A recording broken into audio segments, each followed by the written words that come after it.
क्षणाची सगळ्यात मोठी बातमी पवईत शिवसैनिकांनी कंत्राटदाराचं ऑफिस फोडल्याचं कळतंय। पवईमध्ये ही घटना घडली आहे। शिंदे गटाच्या शिवसैनिकांनी हे ऑफिस फोडलंय। पवईत शिवसैनिकांनी कंत्राटदाराचं ऑफिस फोडल्याचं पाहायला मिळालंय। ही थेट दृश्य आपण बघतोय, एक्सक्लुझिव्ह दृश्य आपण बघतोय साम टीव्हीवर। पवईत शिवसैनिकांनी कंत्राटदाराचं ऑफिस फोडलंय।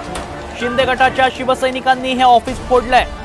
मोठी बातमी या क्षणाची। पुलाचं काम रखडल्यानं शिवसैनिक संतापलेत आणि त्याच निमित्तानं हे ऑफिस फोडण्यात आल्याचं पाहायला मिळतंय। पवईमध्ये ही घटना घडली आहे। पवईत शिवसैनिकांनी कंत्राटदाराचं ऑफिस फोडल्याचं पाहायला मिळतंय। शिंदे गटाच्या शिवसैनिकांनी ऑफिस फोडत निषेध व्यक्त केलाय। शिंदे गटाचे शिवसैनिक आक्रमक झाल्याचं पाहायला मिळालंय। पवईमध्ये ही घटना घडल्याचं समोर येत आहे।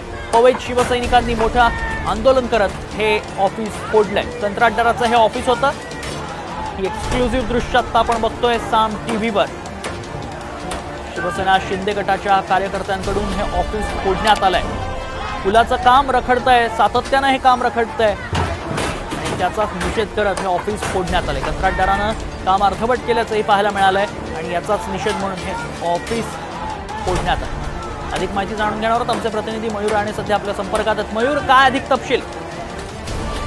नक्कीच पवई येथील मारवा पुलाचे काम चालू आहे। गेले 3 वर्ष हे काम रखडल्यामुळे येथील जे माजी नगरसेवक आहेत अश्विनी माटेकर आणि विभाग प्रमुख आहेत अशोक माटेकर यांनी जाऊन तिथे कंत्राटदाराचे ऑफिस तोडले आहे आणि त्याची जी वाहनं होती, जेसीबी असेल किंवा इतर वाहन असेल, ते वाहन तोडलं आहे। मात्र 2021 सालापासून या पुलाची निर्मिती कंत्राटदार करत आहे। वारंवार निधी वाढवून देण्यात आला होता, वेळ वाढवून देण्यात आला होता, मात्र पुलाचे पूर्ण काम झाले नाही आहे।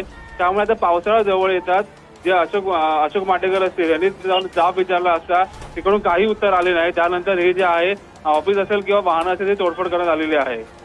अगदी धन्यवाद मयूर, आपण दिलेल्या सविस्तर माहितीसाठी। साम टीव्हीची एक्सक्लुझिव्ह दृश्य आहेत। ही पुलाचं काम रखडल्यानं शिवसैनिक संतापलेत। शिंदे गटानं कंत्राटदाराचं ऑफिस फोडल्याचं पाहायला मिळतंय।